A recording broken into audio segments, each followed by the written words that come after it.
Bapak Ibu yang dikasihi oleh Tuhan kita Yesus Kristus. Salam. Saat ini kita akan memulaikan ibadah kita. Untuk itu mari kita mengawalinya dengan bersikap saat teduh dimulai.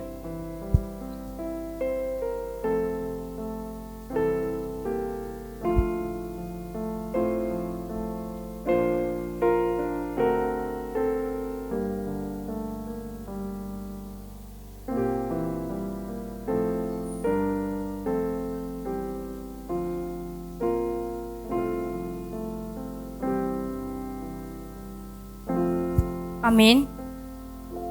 Mari kita masuk ke hadirat Tuhan dengan penuh kerinduan untuk memuji Dia, mengagungkan namanya. Mari kita pujikan pujian Kudus, Kuduslah Tuhan.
Semesta alam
Tuhan, surga bumi menyembah. Kudus, kuduslah, kuduslah Tuhan, Allah semesta alam. Kudus, kuduslah, kuduslah Tuhan, surga bumi menyembah. Surga bumi menyembah. Surga bumi menyembah.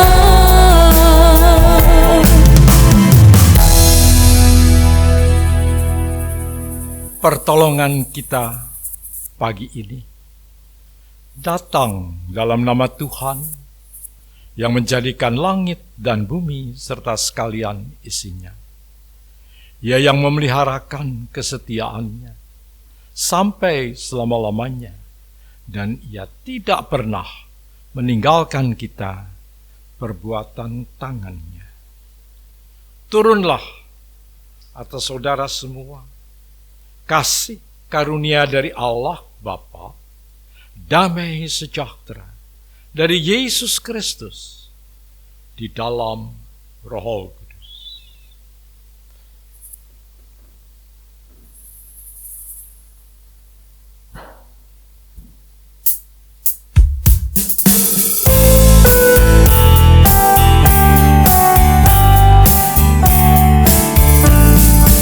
Hormat bagi Allah Bapa, hormat bagi anaknya, hormat bagi Roh penghibur ketiganya yang esa.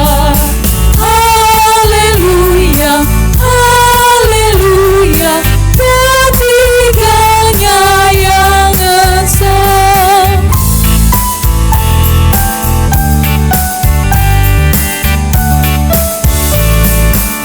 Hormat bagi Raja surga, Tuhan umat manusia.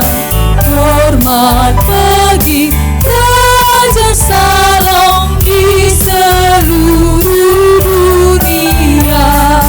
Haleluya, haleluya, di seluruh dunia.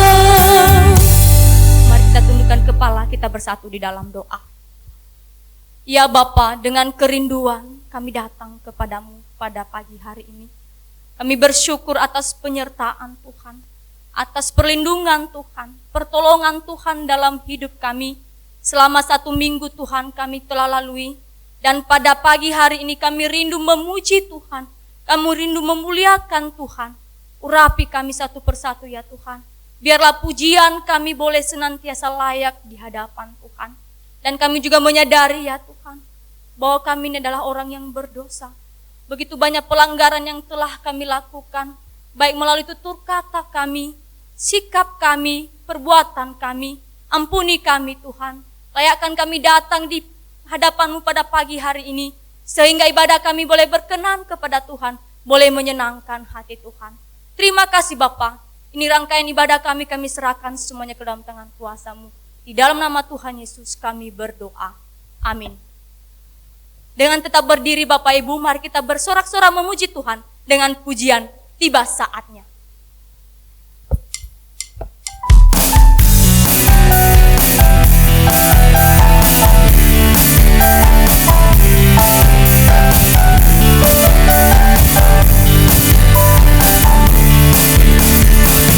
Tiba saatnya kami berkumpul bersatu dari segenap suku dan bangsa,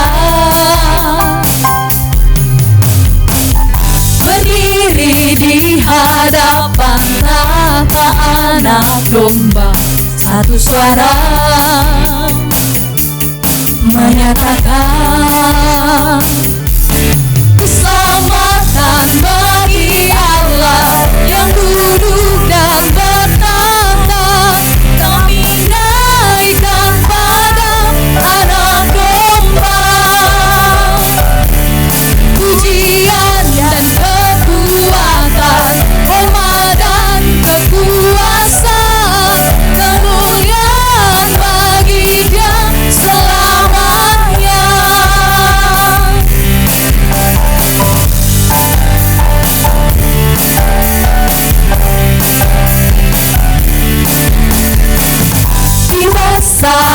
saatnya kami berkumpul bersatu dari nafsuku dan bangsa,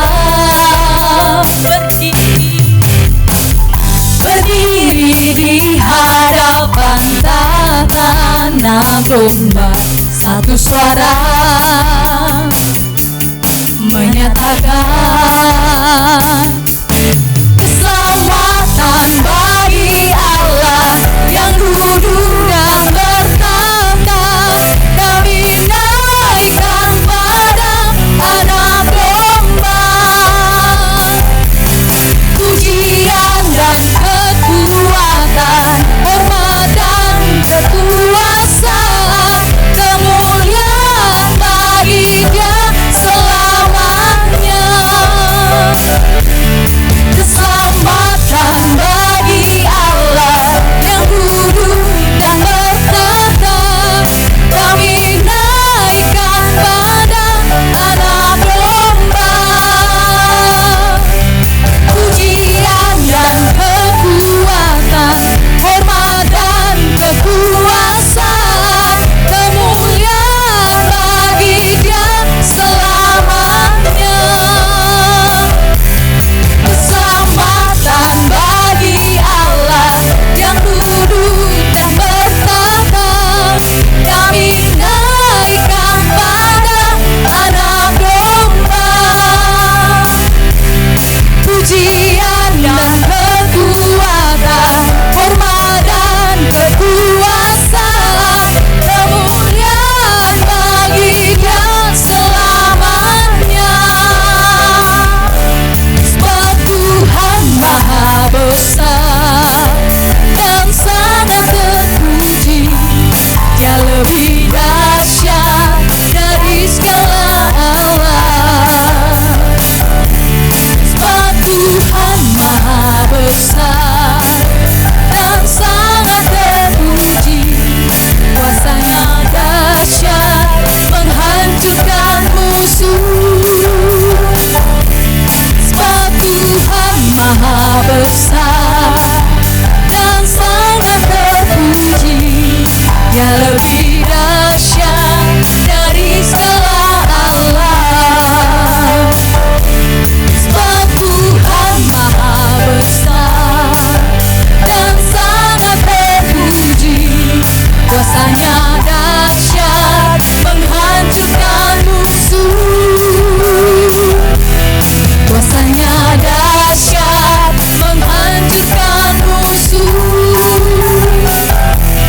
Kuasanya dahsyat menghancurkan musuh. Silakan duduk kembali Bapak Ibu.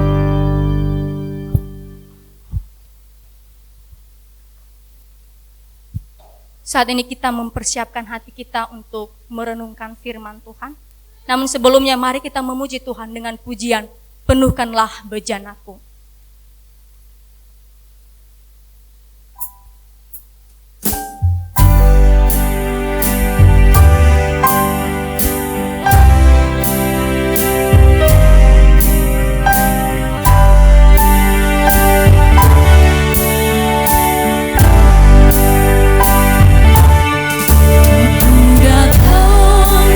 Ku bersujud di hadapan-Mu, ku rasakan indah hadirat-Mu.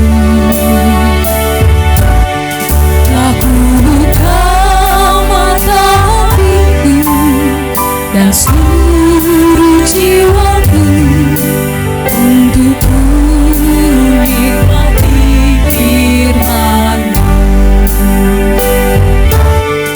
Aku datang dan ku bersujud di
rasakan indah hadirat-Mu.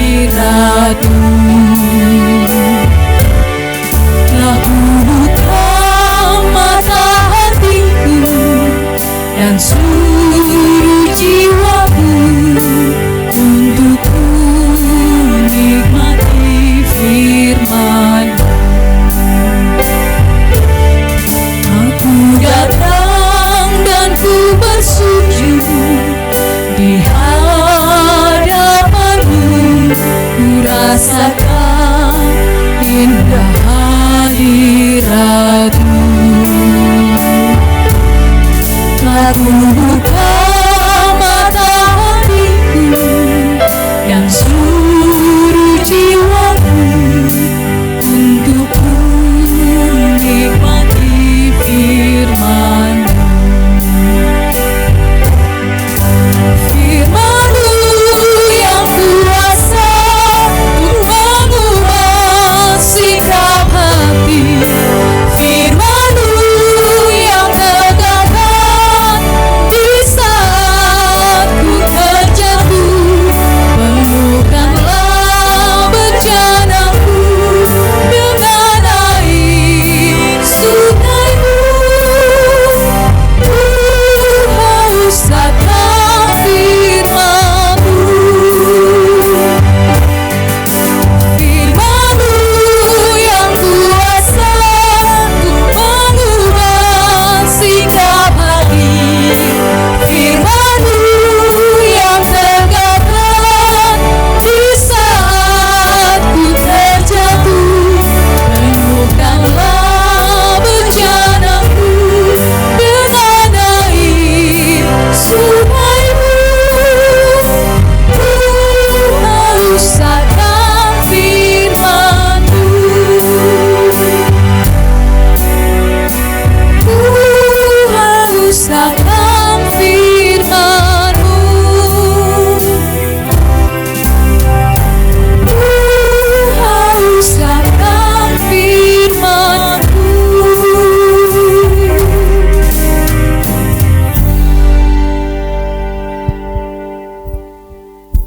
Biarlah ini boleh menjadi kerinduan kami kepadamu ya Tuhan, bahwa kami haus akan kebenaran firman-Mu.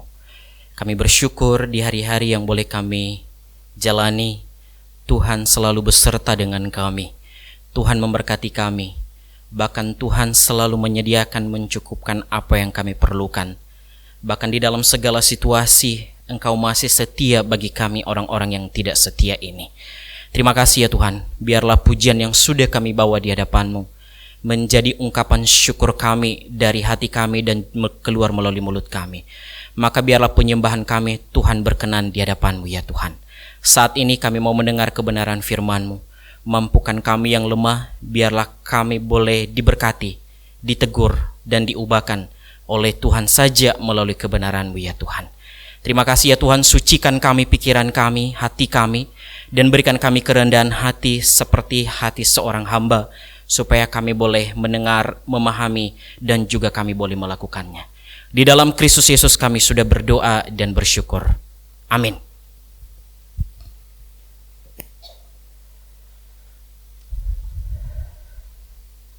Shalom Bapak Ibu. Kita bersyukur kepada Tuhan, masih Tuhan beranugerah bagi kita. Kita boleh beribadah secara bersama-sama pada kesempatan ini. Saya berharap di dalam segala situasi yang kita alami, Tuhan senantiasa terus memimpin hidup kita. Amin ya. Bapak Ibu, mari kita merenungkan satu bagian kebenaran firman Tuhan yang menjadi perenungan kita hari ini, terambil di dalam Ibrani pasal 12. Kita baca mulai dari ayat 18 sampai ayatnya yang ke-24. Ibrani pasal 12 ayat 18 sampai ayatnya yang ke-24. Kalau sudah ketemu, mari kita baca secara silih berganti. Saya ayat 18, Bapak Ibu ayat 19, dan seterusnya sampai ayatnya yang ke-24. Tanggung jawab yang berat. Sebab kamu tidak datang kepada gunung yang dapat disentuh dan api yang menyala-nyala, kepada kekelaman, kegelapan, dan angin badai. Dan bunyi suara yang membuat mereka yang mendengarnya supaya jangan lagi berbicara kepada mereka. Sebab mereka tidak tahan mendengar perintah ini. Bahkan jika binatang pun yang menyentuh gunung, ia harus dilempari dengan batu. Dan sangat mengerikan pemandangan itu, sehingga Musa berkata, "Aku sangat ketakutan dan sangat gemetar." Tetapi kamu sudah datang ke Bukit Sion, ke kota Allah yang hidup, Yerusalem surgawi, dan kepada beribu-ribu malaikat, suatu kumpulan yang meriah, dan kepada jemaat anak-anak sulung yang namanya terdaftar di sorga, dan kepada Allah yang menghakimi semua orang, dan kepada roh-roh orang-orang benar yang telah menjadi sempurna. Kita baca bersama-sama ayat 24, 1, 2, 3. Dan kepada Yesus pengantara perjanjian baru, dan kepada darah pemercikan yang berbicara lebih kuat daripada darah Habel. Amin untuk pembacaan firman Tuhan. Bapak Ibu, yang menjadi tema kita hari ini mengenai merindukan kehadiran Allah. Merindukan kehadiran Allah. Ada satu pertanyaan yang saya mau ajukan kepada kita hari ini. Kalau saya bertanya begini Bapak Ibu, apa hal terindah di dalam hidup ini? Menurut Bapak Ibu apa? Apa sih hal-hal terindah di dalam hidup ini? Hal terindah di dalam hidup ini, kalau saya bisa kasih sebuah pengertian, saya mengatakan begini. Tidak ada hal yang terindah di dalam hidup ini selain menikmati persekutuan dengan Allah yang hidup. Amin. Amin. Bapak Ibu, bagi sebagian orang, ungkapan tersebut secara khusus bagi anak muda, saya bagi kelompok ada anak muda dan juga bagi orang-orang yang terus bergumul di dalam kehidupannya. Yang pertama, anak-anak muda, ungkapan tersebut mereka berpikir hal yang terindah di dalam dunia ini bukan menikmati kehadiran Allah, tetapi pasti merujuk kepada apa? Percintaan. Betul apa benar? Bagi yang merasa muda, kita pasti mengalami akan hal ini. Mereka pasti berpikir begini, nggak mungkin lah, hal yang terindah di dalam dunia ini bukan persekutuan dengan Allah, tetapi hal percintaan, relasi saya dengan kekasih saya. Kemudian apalagi? Mapannya perekonomian. Kemudian apalagi? Lancarnya segala urusan. Apalagi? Karir yang mumpuni. Dan kemudian keluarga yang harmonis. Itulah standar kehidupan. Kita bisa menikmati kehidupan yang enak di dunia ini. Itu bagi anak muda. Karena mereka terus berpikir kritis. Nggak mungkin, nggak masuk akal kalau kita berkata bahwa relasi kita dengan Tuhan ini merupakan sebuah hal yang kita nikmati. Nggak mungkin. Kita harus berpikir realistis, anak-anak muda.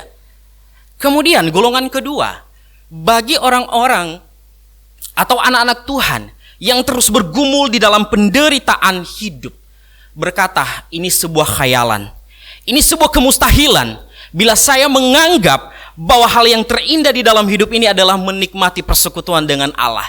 Bagi kita yang bergumul di dalam banyak hal, kita pasti berkata ini sebuah khayalan, ini sebuah kemustahilan, ini sebuah, bahkan bisa dibilang ini adalah sebuah halusinasi belaka. Karena kenapa? Pasti dia berkata, loh kok hidup saya menderita terus dari lahir sampai sekarang? Kok saya nggak pernah menikmati hal-hal yang indah di dalam hidup saya? Moro-moro bilang yang menikmati di dalam relasi kita dengan Tuhan adalah, di dalam hidup ini adalah relasi kita dengan Tuhan. Nggak mungkin lah. Itu semua bohong. Bapak Ibu yang dikasih oleh Tuhan, mungkin kita ada di fase ini. Saya juga pernah ada di fase ini. Saya pernah meragukan apakah Allah benar-benar ada atau tidak. Mungkin saya tidak menceritakan secara terperinci, tetapi secara garis besar saya pernah mengalami ada di fase ini ketika saya melayani Tuhan. Saya melayani di mimbar, tetapi saya tidak mengalami Tuhan. Karena kenapa? Relasi saya dengan Tuhan tidak ada sama sekali. Apakah saya bisa berkhotbah? Bisa. Jangan salah Bapak Ibu. Jangan salah bahwa orang yang berkhotbah di atas mimbar, mungkin dia lancar berkhotbah, tetapi belum tentu mengalami relasi yang intim dengan Tuhan. Amin ya. Bagaimana dengan kita? Mari kita cross check diri kita Bapak Ibu. Karena kenapa? Persekutuan dengan Tuhan ini merupakan kebutuhan kita. Sering di dalam kehidupan kita pasti mengkotak-kotakan bahwa ketika saya bisa mempunyai relasi dengan Tuhan berdasarkan situasi yang saya alami, berdasarkan posisi yang saya punya. Artinya bahwa kita menaruh segala sesuatu atau situasi kita menjadi objek. Dan kita menaruh Kristus sebagai subjek. Padahal itu adalah hal yang keliru. Kristus menjadi subjek di dalam kehidupan kita. Sehingga kita bisa melihat segala sesuatu. Bahkan musim kehidupan kita yang paling terpuruk pun dari kacamata firman Tuhan. Maka Bapak Ibu yang dikasihi oleh Tuhan kita Yesus Kristus. Bagi orang-orang percaya yang mengaku bahwa hal yang terindah di dalam hidup ini adalah menikmati persekutuan dengan Tuhan. Adalah dia yang melihat segala sesuatu dari kacamata firman Tuhan.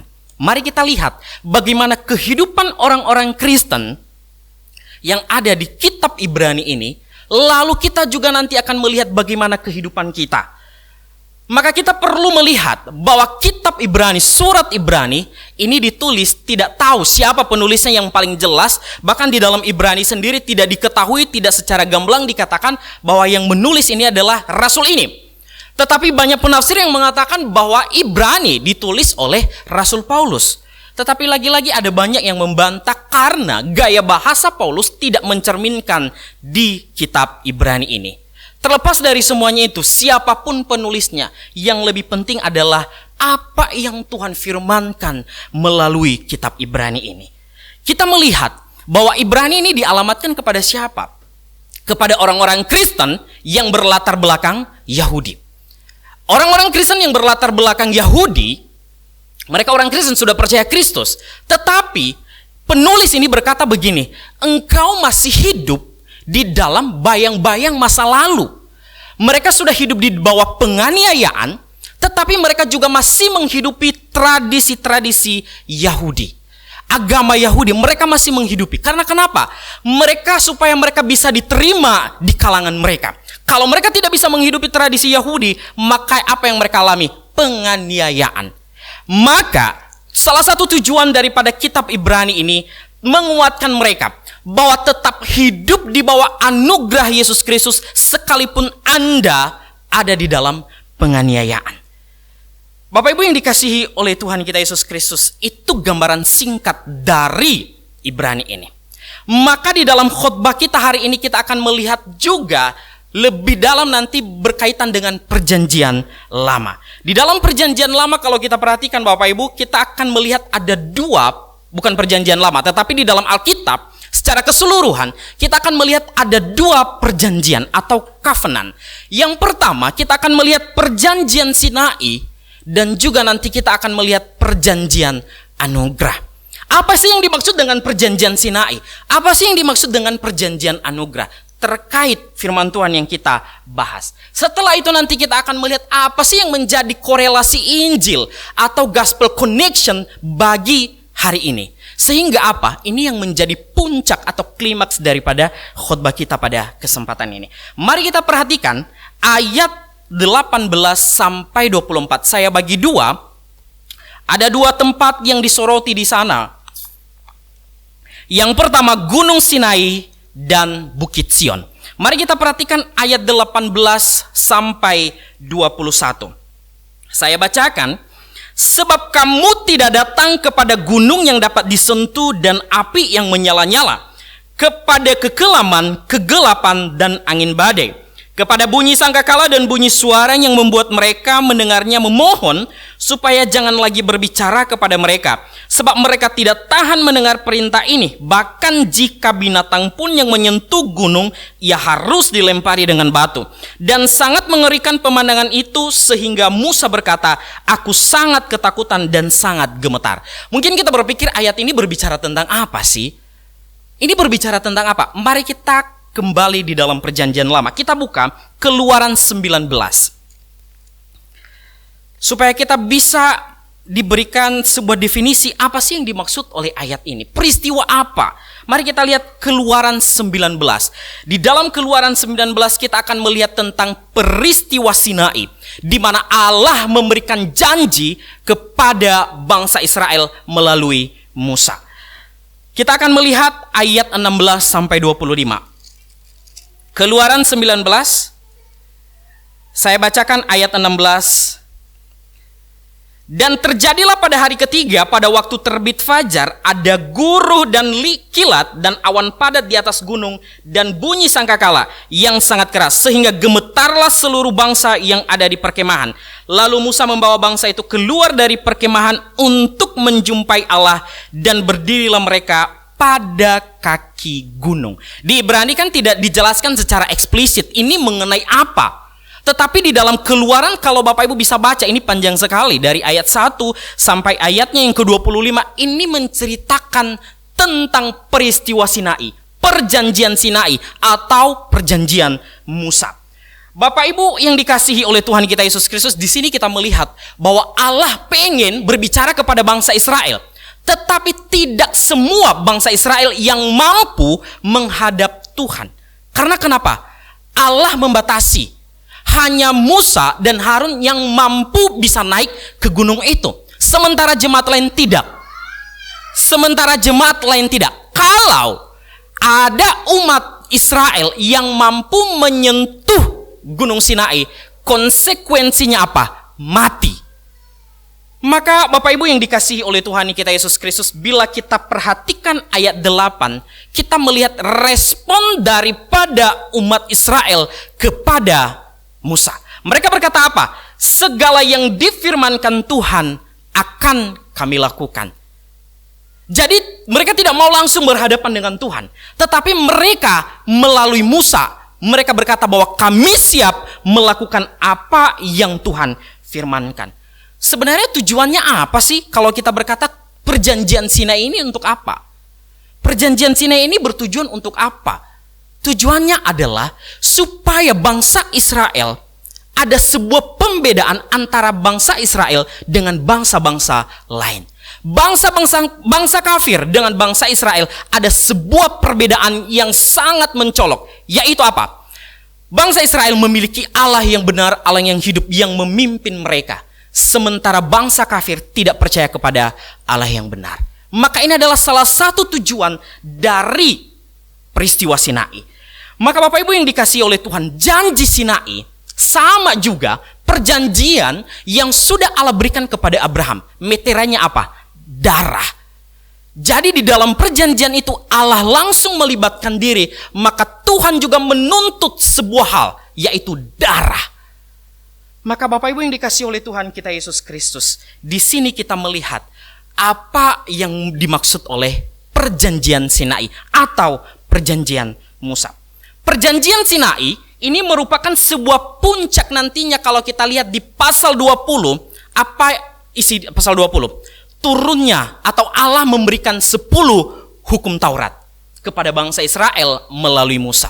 Tetapi itu juga bangsa Israel tidak mampu melakukannya. Mereka gagal melakukannya.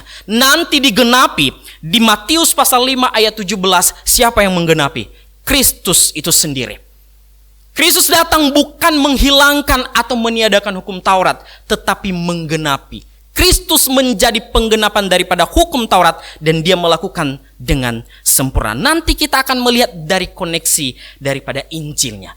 Maka Bapak Ibu yang dikasihi oleh Tuhan kita Yesus Kristus, mungkin kita berkata apa sih makna teologis juga dari perjanjian ini? Kita akan coba lihat di Imamat 26 ayat 12. Mari kita baca Imamat 26 ayat 12. Saya bacakan Imamat 26 ayat 12, begini firman Tuhan. Aku akan menjadi Allahmu dan kamu akan menjadi umatku. Ini makna teologisnya dari perjanjian. Terselip di balik sebuah perjanjian, terselip sebuah kemurahan Allah. Dia mengasihi umatnya. Artinya apa?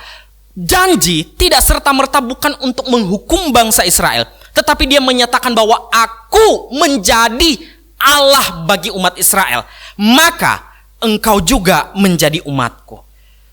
implikasi praktisnya bagi kita, Bapak Ibu, Allah mengasihi umat Israel sama Dia juga mengasihi kita.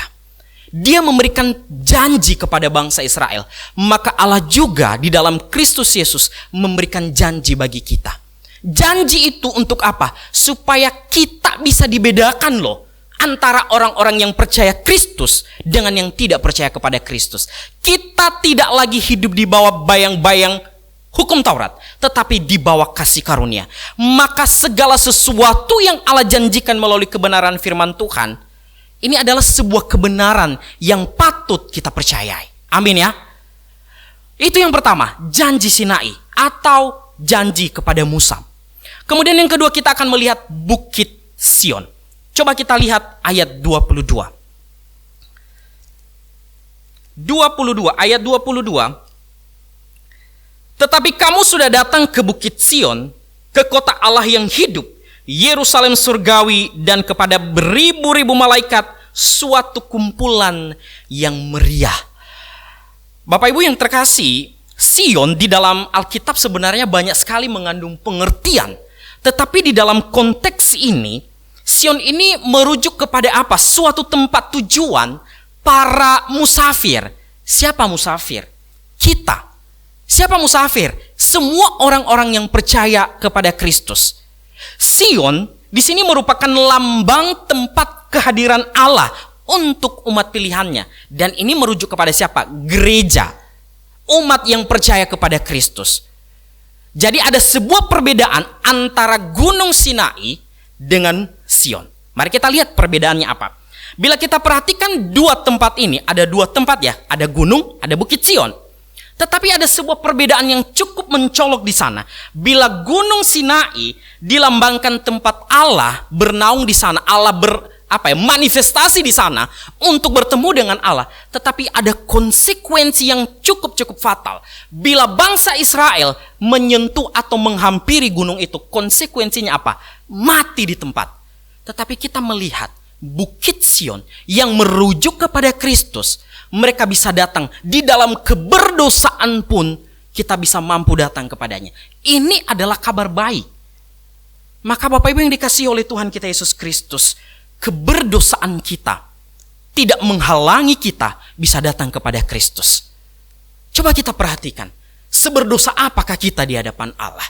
Bila kita ada di posisi perjanjian lama, konsekuensinya apa? Mati di tempat.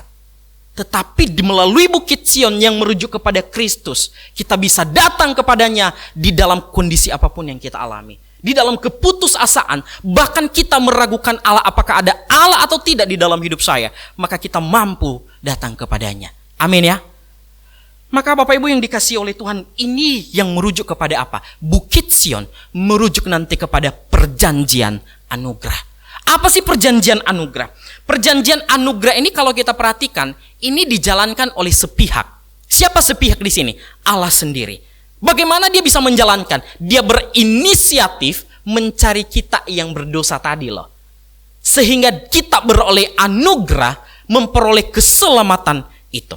Tetapi jangan berkata, walaupun Allah yang berinisiatif, bukan berarti kita menjadi pasif. Tidak. Tetapi kita menghidupi anugerah itu.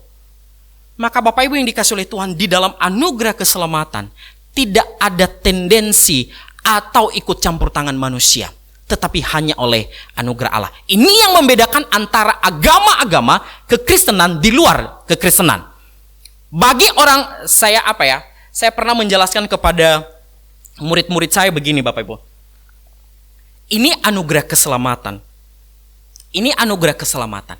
Allah berikan kepada manusia. Apakah bagaimana manusia mendapatkan anugerah keselamatan ini? Banyak yang berkata dengan berbuat baik, dengan sering beribadah, dengan sering ke gereja, dan lain sebagainya. Saya bertanya kepada mereka, jika kamu bolong beribadah, apakah kamu mampu menerima anugerah ini? Katanya tidak bisa.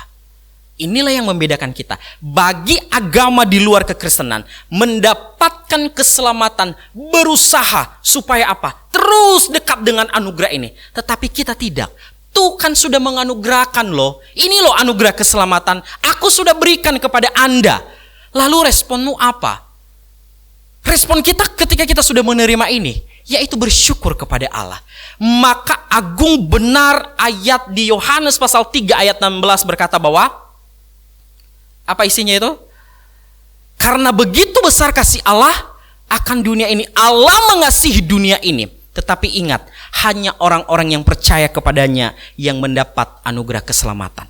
Ini yang membedakan antara kekristenan dan di luar kekristenan. Bagi kita yang masih meragukan tentang iman kita, bacalah baik-baik ayat ini. Yohanes 3 ayat 16. Maka Bapak Ibu yang dikasihi oleh Tuhan kita Yesus Kristus, mari kita melihat apa sih yang menjadi gospel connection bagi kita? Apa sih yang menjadi korelasi Injil di dalam kehidupan kita? Saya mengutip sebuah ungkapan dari Thomas Boston, Bapak Ibu. Dia berkata begini. Bisa ditampilkan? Hukum membuka luka, tetapi Injillah yang menyembuhkan. Sekali lagi saya bacakan. Hukum membuka luka, tetapi Injillah yang menyembuhkan. Bapak Ibu, apa sih hukum ini? Ini mengenai dosa kita. Bila kita masih terus hidup di bawah bayang-bayang perjanjian lama, di bawah bayang-bayang hukum Taurat, maka luka itu tidak bakalan tersembuhkan. Tetapi melalui Injil Kristus, kita mampu melihat ada sebuah hal yang luar biasa yang Tuhan kerjakan di dalam hidup kita. Bapak Ibu yang dalam keadaan sakit hati, luka, mungkin luka berat, mungkin segala macam kepahitan. Bila kita mengimani Injil, maka Injil itu sendiri yang bisa menyembuhkan hati kita. Amin ya. Maka apa yang menjadi korelasi Injil? Mari kita lihat satu persatu. Ada 5 bagian. Yang pertama, kita melihat Gunung Sinai. Gunung Sinai, Musa diundang Tuhan supaya mereka naik ke Gunung Sinai. Supaya apa? Memperoleh janji Allah. Ketika mereka memperoleh janji Allah, apa janjinya? Yaitu relasi mereka dengan Allah. Kemudian apa? Allah memberikan 10 hukum Taurat kepada Musa untuk bangsa Israel. Tetapi toh juga mereka gagal melakukannya. Kita lihat apa yang dilakukan oleh Kristus. Kristus di Bukit Kalvari. Kalau bisa dibilang ini bukan undangan, tetapi atas inisiatif Allah sendiri.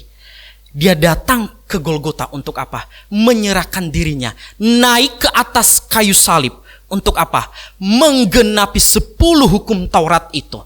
Karena kenapa? Kasihnya kepada saya dan juga kepada Bapak Ibu.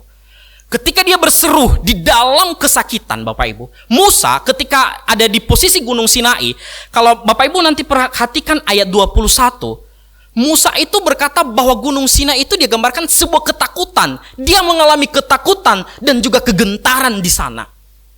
Lalu bagaimana dengan Kristus? Ketika dia ada di Taman Getsemani dan ketika dia ada di atas kayu salib, dia juga mengalami sebuah ketakutan secara manusiawinya.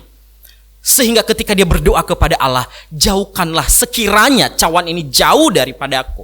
Kemudian ketika di atas kayu salib dia berkata, Allahku, Allahku, mengapa engkau meninggalkan aku? Ini adalah sebuah penderitaan yang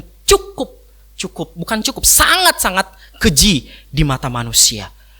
Bapak Ibu yang dikasihi oleh Tuhan, Gunung Sinai, bila diartikan sebuah ketakutan di dalam perjanjian lama, maka di atas bukit Golgota, di Kalvari, kita bisa menghampiri Kristus dengan apa? Segala keberadaan kita. Apapun keberadaan kita saat ini, keberdosaan kita, mampukah kita datang kepada Kristus? Oh Kristus, engkau junjunganku, atau bagaimana? Itu yang pertama. Kita melihat bahwa kehadiran Allah ada di sana. Kemudian yang kedua, kita akan melihat tidak ada jurang pemisah antara manusia dengan Allah. Bila Gunung Sinai merupakan tempat yang tidak bisa dijangkau oleh umat Israel atau umat Allah yang berdosa, maka kita melihat sekarang Gunung Sion. Seperti tadi yang saya sudah sampaikan, melalui Gunung Sion yang merujuk kepada Kristus, kita dapat menghampirinya. Tidak ada lagi jurang pemisah antara kita dengan Allah. Bahkan kita bisa menyebut Allah sebagai Bapa. Dan kita dipanggil sebagai apa? anak. Ini adalah hak istimewanya kita di hadapan Allah. Kemudian yang ketiga, kita akan melihat Kristus menjadi juru syafaat kita. Bila Musa menjadi juru antara bangsa Israel kepada Allah, maka kita melihat juga Kristuslah yang menjadi juru syafaat kita kepada Allah. Bahkan di dalam ketidakmampuan kita untuk berdoa, Kristus pun berdoa untuk kita. Bapak Ibu bisa nanti baca, kalau tidak salah di Roma, Kristus menjadi juru syafaat kita di sana. Itu yang ketiga. Kemudian yang keempat, di sini kita melihat sebuah relasi yang intim. Apa? Kehadiran Allah secara relasional. Kehadiran Allah secara relasionalnya kepada umat bukan lagi hal yang ditakuti, tetapi kita anggap sebuah sukacita di hadapan Allah. Sehingga di dalam situasi apapun dan dimanapun kita berada, Allah di dalam Kristus Yesus, Dia datang di dalam hati kita. Pertanyaan kita sekarang bagi kita, adakah kita merasakan relasi dengan Allah itu begitu kuat? Atau hanya di momen-momen tertentu? Hanya di saat kita butuh? Atau di dalam konteks-konteks tertentu? Jadi kita perhatikan relasi kita dengan Allah. Kemudian yang kelima dan yang terakhir, kita akan melihat darah Habel. Kita perhatikan ayat 24 di sana, saya coba bacakan ayat 24. Dan kepada Yesus pengantara perjanjian baru dan kepada darah pemercikan yang berbicara lebih kuat daripada darah Habel. Bapak Ibu yang dikasih oleh Tuhan, darah Habel ini membuat ketika Kain membunuh Habel, maka apa yang muncul di dalam hati Kain? Ada rasa bersalah, ada rasa mungkin ada sebuah ketakutan di dalam dirinya.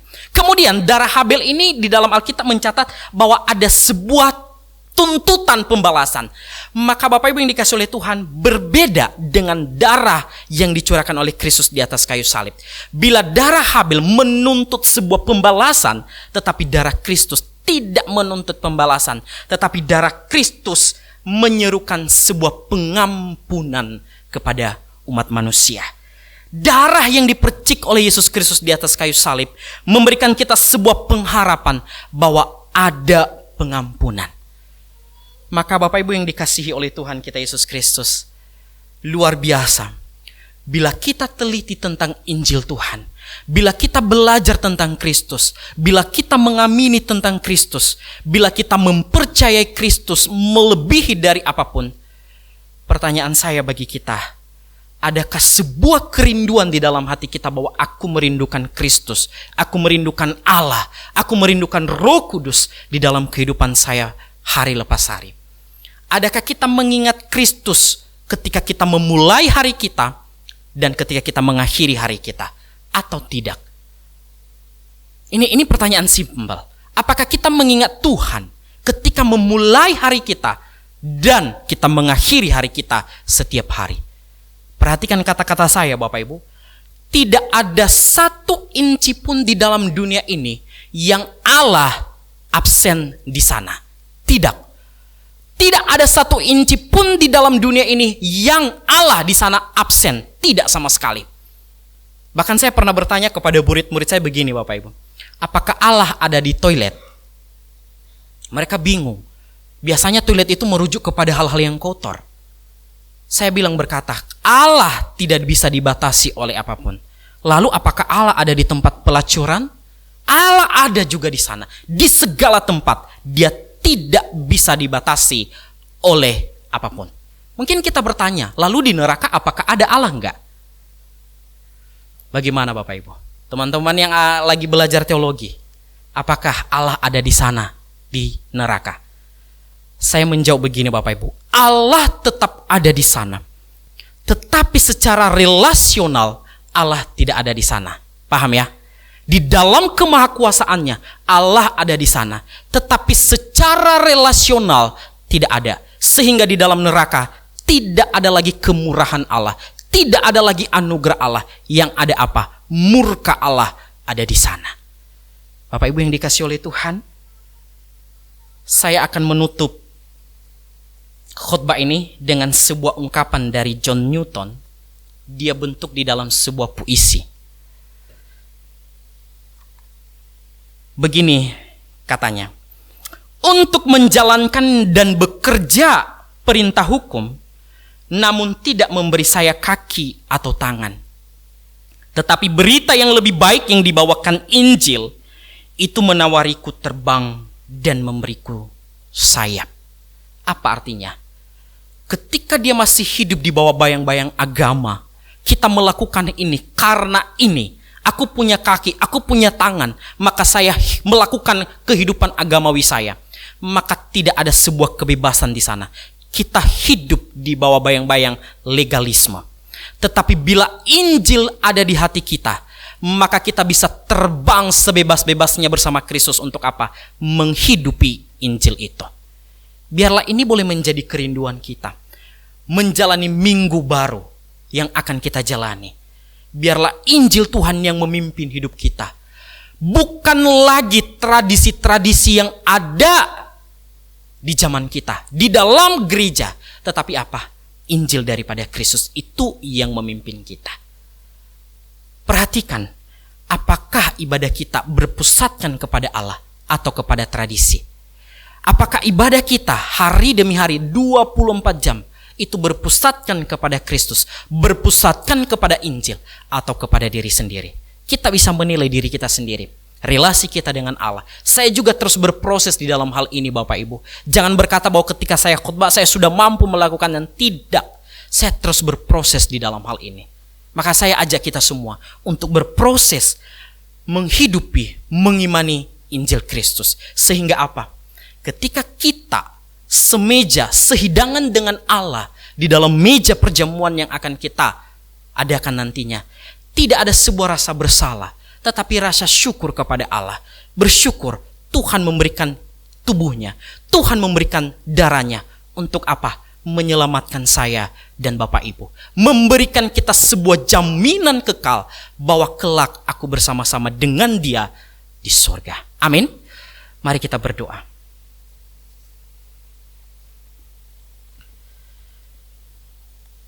Bapa di dalam surga, kami sungguh bersyukur kepadamu ya Tuhan. Engkau mengingatkan kami bahwa menikmati relasi kami dengan Engkau, menikmati persekutuan kami dengan Engkau, sejatinya menolong kami melihat segala sesuatu dari kacamata daripada firman-Mu. Sehingga apapun yang kami alami, situasi terburuk apapun yang kami alami, itu tidak membuat kami jatuh, tetapi kami tetap melihat Tuhan. Maka kami bersyukur kepadamu ya Tuhan untuk apa yang sudah Engkau kerjakan di dalam hidup kami. Engkau mati bagi kami, menolong kami, menyelamatkan kami, sehingga kami pun boleh menjadi umat tebusan Tuhan, menjadi anak-anak tebusan daripada Kristus, sehingga kami pun dengan berani memanggil Engkau sebagai Bapa, dan Engkau memanggil kami sebagai anak. Kiranya Tuhan yang menolong kami, kiranya Tuhan yang memampukan kami untuk menghidupi, berproses di dalam kebenaran firman Tuhan. Terima kasih Tuhan Yesus. Kami serahkan waktu kami ini ke dalam tangan pengasihan-Mu. Pimpin kami dan sertai kami. Di dalam Kristus Yesus kami sudah berdoa dan bersyukur. Haleluya. Amin.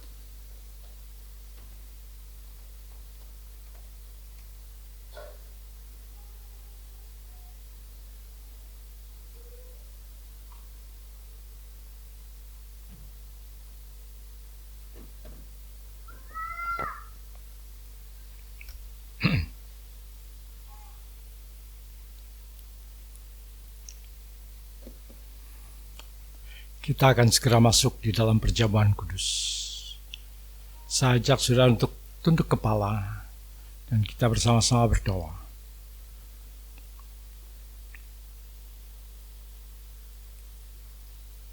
Bapa, terima kasih. Kalau Engkau Tuhan memberikan yang terindah buat kami, Engkau bukan hanya berkorban, tetapi Engkau mati, menggantikan kami, dan menyelamatkan kami. Terima kasih Tuhan, bahwa darah-Mu tidak menuntut pembalasan, tetapi darah-Mu justru menyucikan kami dari segala dosa. Terima kasih Tuhan, terima kasih. Sebentar kami masuk dalam perjamuan kudus. Kami rindu Tuhan untuk tetap bersekutu dengan tubuh dan darah Kristus, supaya kami tetap dibaharui dari hari ke hari. Berkati perjamuan kudus Tuhan. Ampuni segala kesalahan dan dosa kami.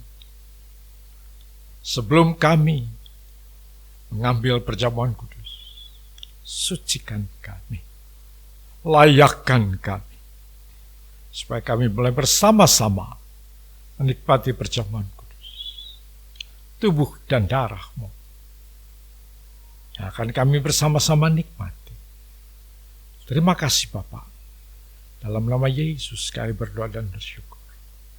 Haleluya. Amin. Tolong pelayan perjamuan kudus untuk maju ke depan. Silakan.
mendapat di atas, yang terkecil. depan di sini semua sudah. Tuhan tak tinggalkan, sinarilah hatiku dengan Roh Kudus-Mu. Salibnya, salibnya, selama mulia, dosaku disucikan oleh darah Yesus. Salibnya, salibnya, selama mulia, dosaku disucikan oleh darah Yesus. Mari kita angkat roti ini.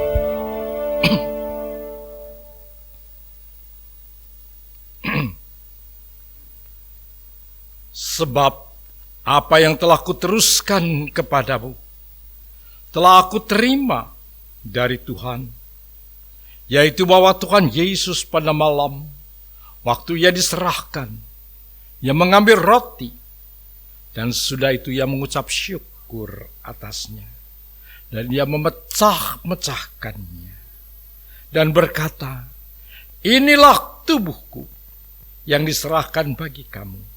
Perbuatlah ini menjadi peringatan akan aku. Mari kita makan bersama-sama dalam nama Yesus.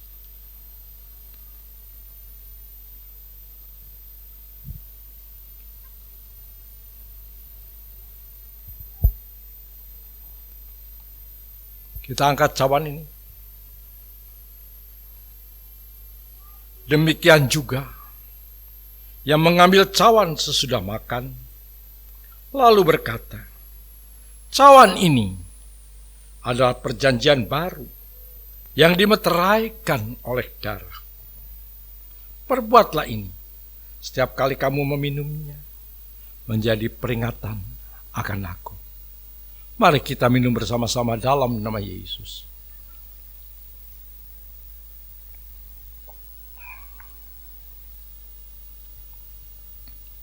Terima kasih.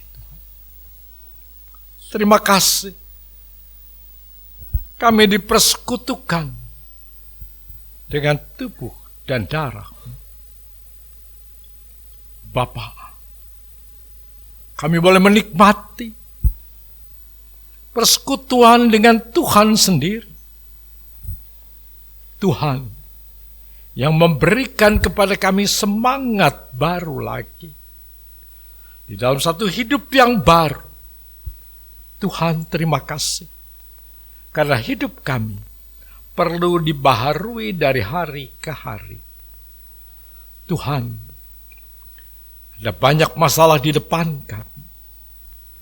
Kami harus menghadapinya. Kami harus, Tuhan, dapat mengatasinya. Bapa, kami tahu kami tidak mampu. Kami tahu kami tidak sanggup.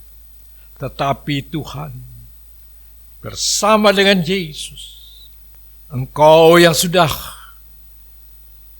menyatakan dirimu di tengah-tengah kami, Tuhan, Engkau akan menolong kepada kami, mengatasi masalah hidup. Dan juga Tuhan, kami perlu, supaya iman ini semakin kuat, iman ini semakin Tuhan berkobar, bagi kemuliaan-Mu. Kami rindu Tuhan, supaya iman ini tidak menjadi lemah, tetapi pengiringan kami kepada Kristus tetap terarah. Terima kasih Tuhan, terima kasih. Terima kasih Tuhan, Kau mempersiapkan kami menghadapi hari-hari yang belum kami ketahui, tetapi kami tahu Tuhan menyertai kami. Tuhan beserta dengan kami. Terima kasih Tuhan, Engkau yang sudah mengampuni kami, Engkau juga yang akan terus menolong kepada kami. Terima kasih. Haleluya. Dalam nama Yesus Tuhan, Kau sudah menguatkan kami. Haleluya. Amin. Silakan duduk saudara-saudara. Kelas-kelasnya disusun kembali. Warta jemaat saya persilahkan Pak Arthur.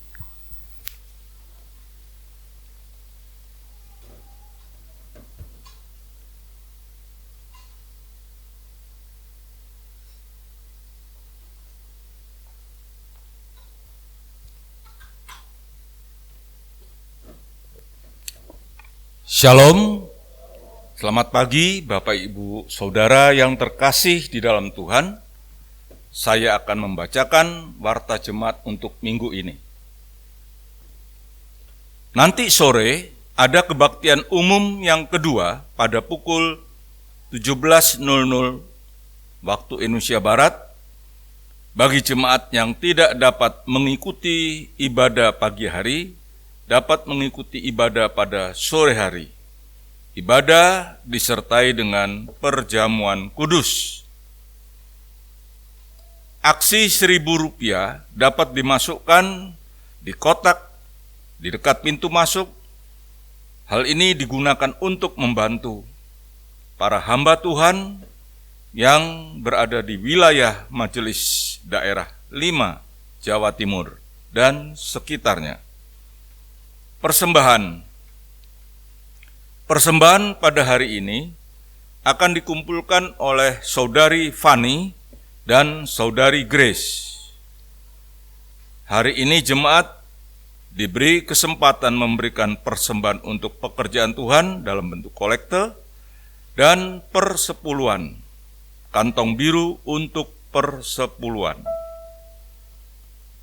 Sebelumnya, mari kita membaca firman Tuhan yang diambil dari Maleakhi 3 ayatnya yang ke-10. Demikian firman Tuhan, bawalah seluruh persembahan persepuluhan itu ke dalam rumah perbendaharaan, supaya ada persediaan makanan di rumahku, dan ujilah aku. Firman Tuhan semesta alam, apakah aku tidak membukakan bagimu tingkap-tingkap langit dan mencurahkan berkat kepadamu sampai berkelimpahan. Mari kita berdoa untuk persembahan. Kembali kami ucap syukur kepadamu Tuhan. Engkau begitu baik bagi kami. Engkau telah memelihara kehidupan kami. Engkau telah mencukupi akan segala kebutuhan kami. Terima kasih Tuhan atas berkat-berkat yang sudah Tuhan berikan kepada kami. Kini tiba saatnya bagi kami untuk mengembalikan sebagian dari berkat yang kami terima.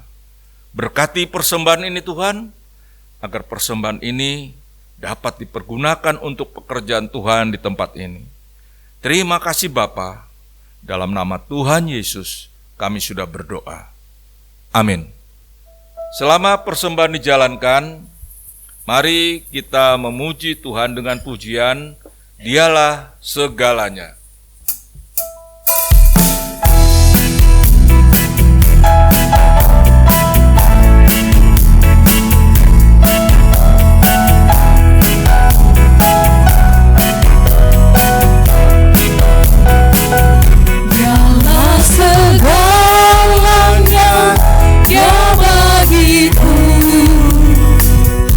Dialah segalanya, besar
saudara untuk bangkit berdiri.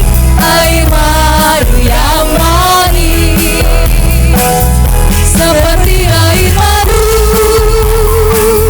dari batu karang.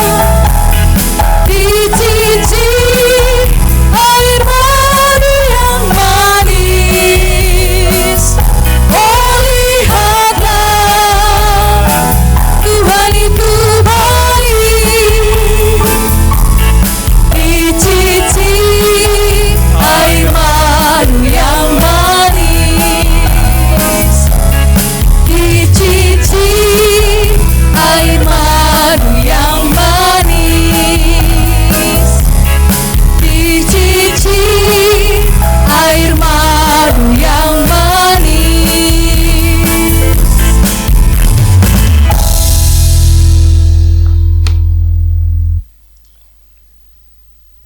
Bapa, kami berterima kasih.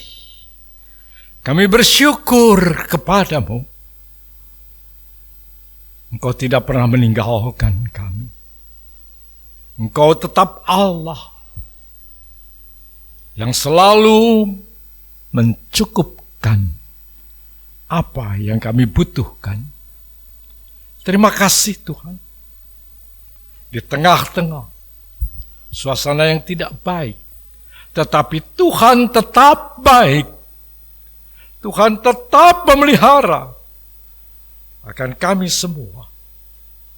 Tuhan, terima kasih untuk anugerah dan kemurahan-Mu. Dari bulan ke bulan, Tuhan mencukupkan kami. Terima kasih. Kami berdoa untuk orang tua kami, Tuhan, ayah, ibu, yang sudah bekerja begitu keras,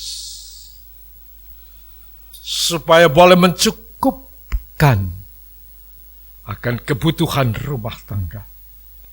Terima kasih Tuhan, karena ayah dan ibu berjuang buat keluarganya. Maka kami anak-anaknya terpelihara. Kami boleh menyelesaikan kuliah. Kami boleh sekolah. Kami boleh tetap hidup dengan baik. Ini semua karena pertolongan Tuhan melalui orang tua kami. Berkati orang tua kami, Tuhan. Berikan kepada orang tua kami hikmat-Mu,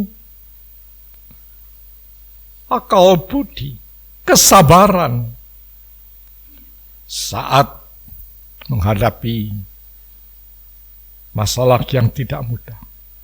Tetapi Tuhan menyertai. Terima kasih Tuhan untuk orang tua kami. Berikan kepada orang tua kami tubuh yang sehat, supaya ayah, ibu tetap sehat Tuhan, untuk tetap merawat kami anak-anaknya.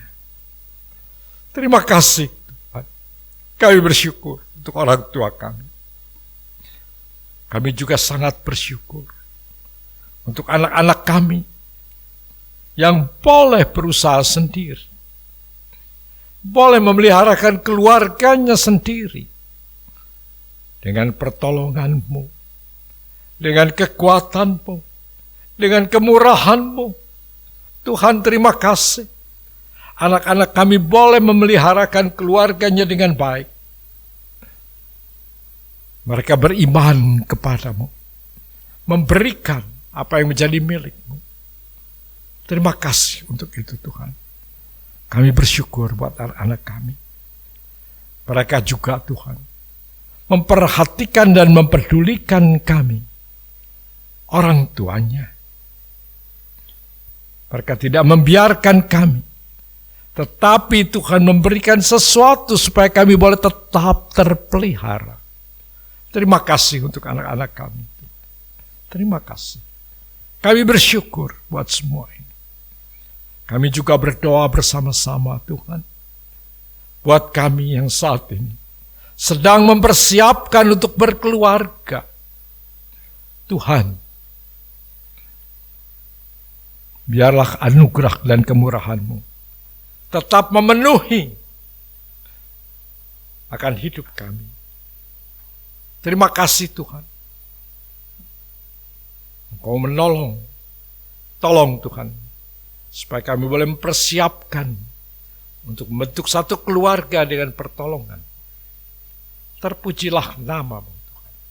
Terima kasih. Kami berdoa buat kami yang saat ini Tuhan. Kami bekerja. Tapi Tuhan, apa yang kami hasilkan masih belum mencukupi kebutuhan keluarga. Kami mohon daripada-Mu Tuhan, tolong berkati kan kami anak-anak-Mu Tuhan. Cukupkan Tuhan apa yang kami lakukan. Bukakan berkat-Mu, bukakan jalan supaya kami boleh Tuhan memperoleh yang lebih. Sehingga kami dapat mencukupi kebutuhan dari hari ke hari dengan pertolongan. Kami telah mencoba untuk tetap hidup dengan apa yang ada. Mari Tuhan, berkati akan anak-anak-Mu ini Tuhan, supaya mendapatkan pekerjaan yang lebih baik. Terima kasih Tuhan. Terpujilah nama-Mu. Kami berdoa buat kami yang saat ini sedang bergumul untuk mendapatkan pekerjaan. Tolong Tuhan, bukakan jalan supaya ada pekerjaan yang dapat kami kerjakan. Tuhan tolong di tengah-tengah keadaan dunia yang tidak menentu. Tuhan tolong bukakan jalan Tuhan buat kami supaya kami boleh mendapatkan pekerjaan. Ataupun ada satu hal yang dapat kami usahakan. Bukakan jalan-Mu. Terima kasih Yesus. Tolong supaya kami mempunyai hati yang tidak menyerah, tapi hati yang terus diarahkan kepadamu. Kami yakin Tuhan menyertai kami. Terima kasih Tuhan. Terpujilah nama-Mu. Kami berdoa juga Tuhan buat bangsa kami Indonesia. Tolong Tuhan, di dalam menghadapi keadaan yang terjadi saat ini, tolong supaya pemerintah bisa mengambil langkah-langkah yang tepat, langkah-langkah yang memberikan jalan keluar buat rakyat untuk dapat Tuhan menghidupi keluarganya dengan pertolongan-Mu. Kami percaya Tuhan tolong supaya Bapak Presiden Joko Widodo diberikan hikmat-Mu untuk dapat mengatur semua jajarannya untuk melakukan tugasnya dengan baik. Supaya apa yang dikerjakan membawa kemakmuran atau menjadi kecukupan buat bangsa. Terima kasih Tuhan. Terpujilah nama-Mu. Kami bersyukur untuk semua pertolongan dan berkat-Mu. Terima kasih Tuhan. Dalam nama Yesus kami berdoa dan bersyukur. Haleluya. Tuhan memberkati engkau. Tuhan melindungi engkau. Tuhan menyinari engkau dengan wajah-Nya dan memberikan kepadamu kasih karunia-Nya. Tuhan menghadapkan wajah-Nya kepadamu, memberikan damai sejahtera. Sekarang pulanglah di dalam damai sejahtera daripada Allah Bapa, di dalam kasih karunia dari Yesus Kristus, dan di dalam persekutuan dengan Roh Kudus, menyertai saudara semua, mulai saat ini sampai Yesus datang kembali.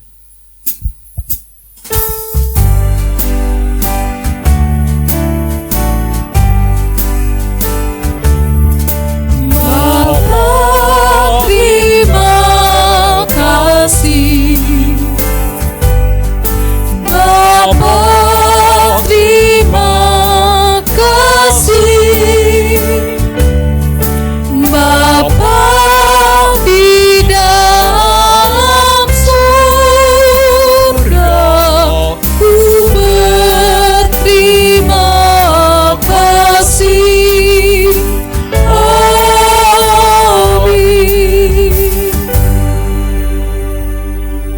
Silakan duduk dan doa teduh. Saya akan mendoakan buat mereka yang berulang tahun pada bulan ini. Bapak Jimmy, nanti sore. Bapak Ronald Agan, ada Jimmy. Saya nggak lihat tadi. Silakan Jim. Maaf, saya nggak lihat kok ada di situ. Maju Jim.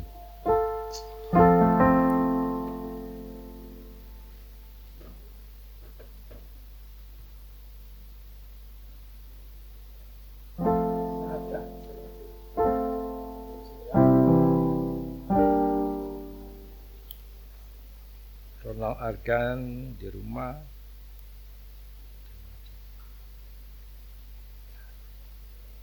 Saudari Octavia. Mana? Octavia. Dah.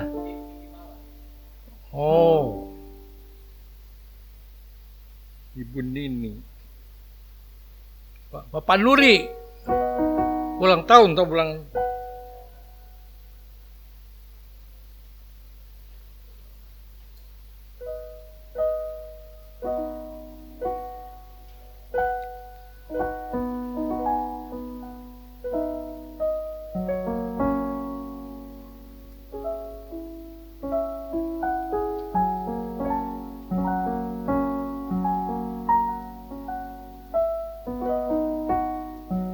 Pak Nuri mana nih? Kok lama sekali?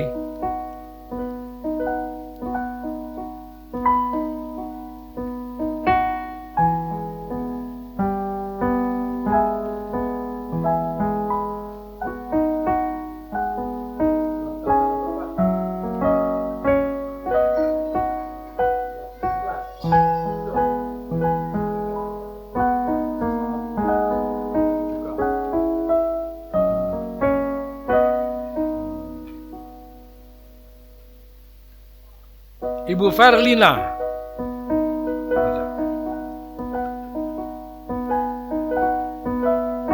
Sini ya.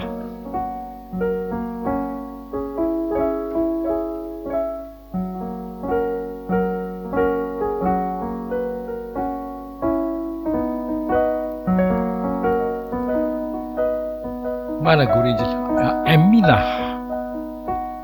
Mana Eminah? Dia nggak tahu namanya.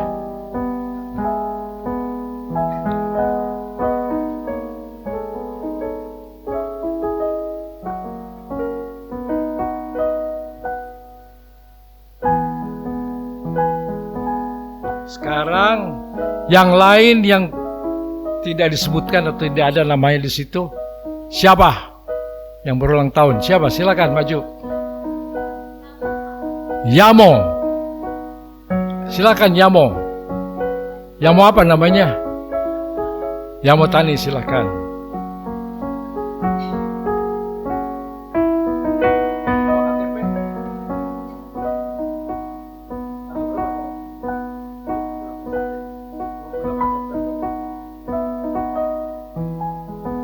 Ada lagi yang lain? Di atas ada? Tidak ada lagi. Ini yang tahun pernikahan. Effendi Ponco tidak datang. Oke, mari kita bersama-sama mendoakan. Ada lagi yang lain yang berulang tahun pernikahan? Ada? Valen tidak berulang tahun pernikahan? Belum. Oke, mari kita berdoa. Bapa dalam surga, kami bersyukur Tuhan untuk anak-anak-Mu yang berulang tahun pada bulan ini. Kami bersyukur untuk Jamie yang berulang tahun pada bulan ini. Terima kasih Tuhan. Engkau memberkati Jamie. Engkau menolong Jamie. Engkau memberikan kekuatan buat Jamie. Supaya Jamie tetap sehat, tetap kuat, tetap setia kepada Tuhan.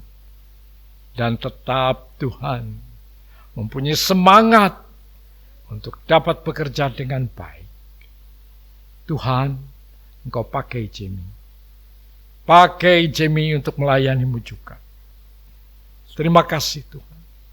Supaya Jamie dapat meliharakan keluarganya dengan baik. Kami percaya Tuhan memberkati. Terima kasih Tuhan. Terima kasih. Berkati juga Nuri Tuhan. Engkau yang memakai akan hambamu ini. Supaya boleh dipakai oleh Tuhan. Untuk dapat membantu apa-apa yang ada di sini di gerejamu. Yang perlu diperbaiki dan perlu untuk diperhatikan. Biar Tuhan juga yang menolong. Tolong juga Nuri Tuhan di dalam setiap apa yang dikerjakan. Berikan tubuh yang sehat. Berikan tubuh yang kuat. Berikan hikmat dan akal budi. Untuk dapat mencari jalan keluar. Untuk apa-apa yang dia harus selesaikan dengan pertolongan Tuhan. Kami percaya Tuhan menolong. Tolong apa yang direncanakan supaya berhasil dengan baik. Terima kasih Tuhan. Kami juga bersyukur untuk Yamo Tani. Kiranya Engkau juga yang memberkati Yamo. Berkati Tuhan akan hidupnya. Berikan tubuh yang sehat, tubuh yang kuat, tubuh yang dapat dipakai belajar dengan baik untuk melayani Tuhan. Berikan hikmat dan akal budi supaya Tuhan bukakan mata hatinya untuk melihat pelayanan yang begitu luas supaya ia boleh belajar dengan baik. Tolong studinya supaya boleh berhasil dengan baik. Kalau ia meninggalkan akan nias, biar Engkau juga Tuhan yang akan memakai hidupnya di tempat dia berada saat ini. Biar Tuhan berkati. Terima kasih Tuhan. Kami juga bersyukur untuk Aminah yang berulang tahun pada bulan ini. Kami bersyukur Tuhan. Ia menyerahkan hidupnya kepadamu. Ia mau memberikan hidupnya menjadi hamba Tuhan. Pakai pelayanan Aminah. Berkati Aminah Tuhan. Urapi Aminah dengan kuasa Roh Kudus-Mu. Ketika ia menyampaikan firman-Mu. Ketika menyiapkan segala sesuatu. Mengajar baik berkhotbah di jemaat umum maupun di sekolah minggu. Maupun Tuhan di pemuda. Baik kepada orang-orang lain yang ditemuinya. Biar ia boleh menjadi berkat di sana. Berikan tubuh yang sehat buat Aminah. Berikan hikmat-Mu Tuhan. Supaya ia mudah berbicara. Untuk orang-orang yang belum kenal kepada Tuhan. Supaya boleh dibawa kepada Kristus. Terima kasih Tuhan. Pakai Aminah. Berkati Aminah. Terima kasih juga Tuhan. Untuk Ibu Verlina. Tuhan. Engkau memberkati apa yang dipakai oleh Ibu Verlina ini. Ia memakai hidupnya untuk kemuliaan-Mu. Ia memberikan hidupnya kepada Tuhan. Ia mau melayani Tuhan. Bidang koperasi dan guru sekolah minggu. Dan dari tempat yang lain juga. Ibu Verlina mau melayani-Mu. Berikan hikmat-Mu Tuhan. Berikan kepadanya Tuhan urapan-Mu. Berikan kepadanya juga Tuhan kesabaran. Berikan kepadanya juga Tuhan kemampuan untuk dapat mengatasi setiap masalah hidup. Biar Tuhan menolong. Terima kasih untuk anak-anaknya yang sudah kuliah. Biar Ibu Verlina boleh melayani anak-anaknya dengan baik. Kami percaya Tuhan yang menuntun dan memberkati Verlina dengan kekuatan yang dari Tuhan. Terpujilah nama-Mu Tuhan. Haleluya, Yesus.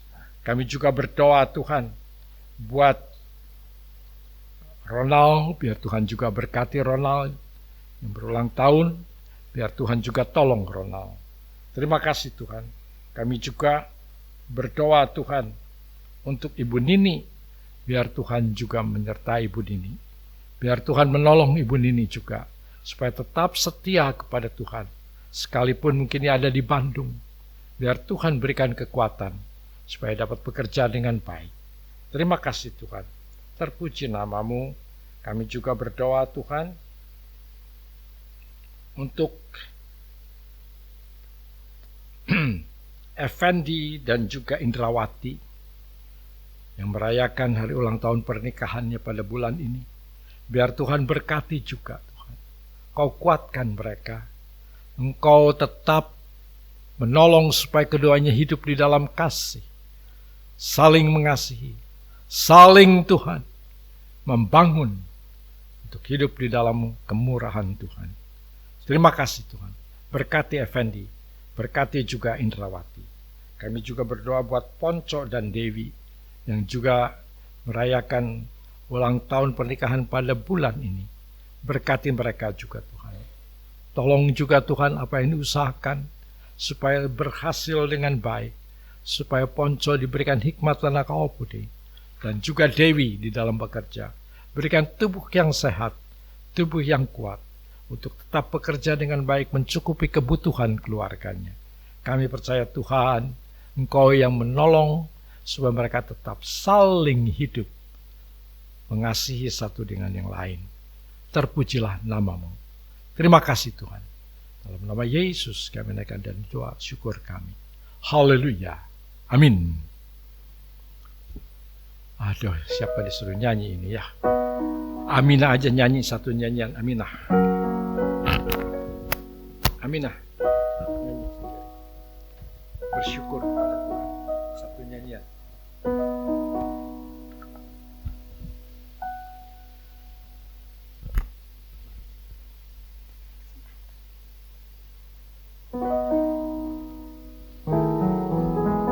Maaf Bapak Ibu, suara saya pas-pasan gak terlalu bagus, tapi karena diminta ya udah kita nyanyikan aja.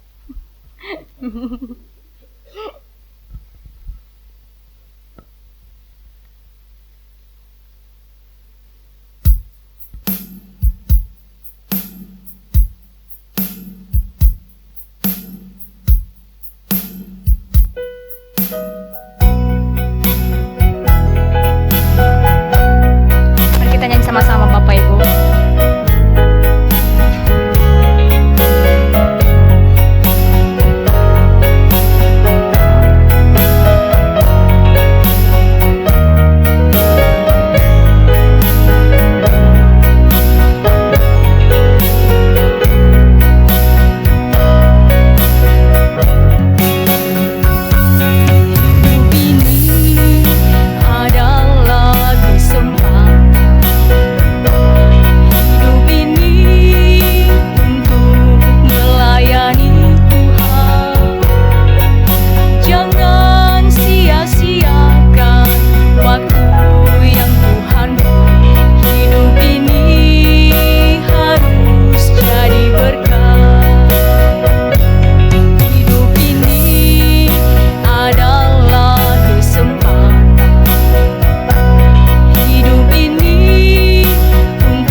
lama itunya.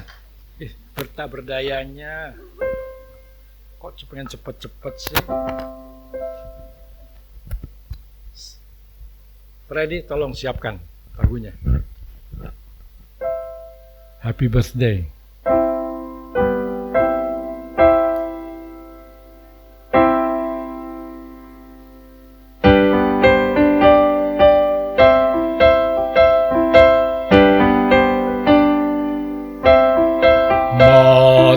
Ulang tahun kami ucapkan, selamat panjang umur kita akan doakan, selamat sejahtera sehat sentosa.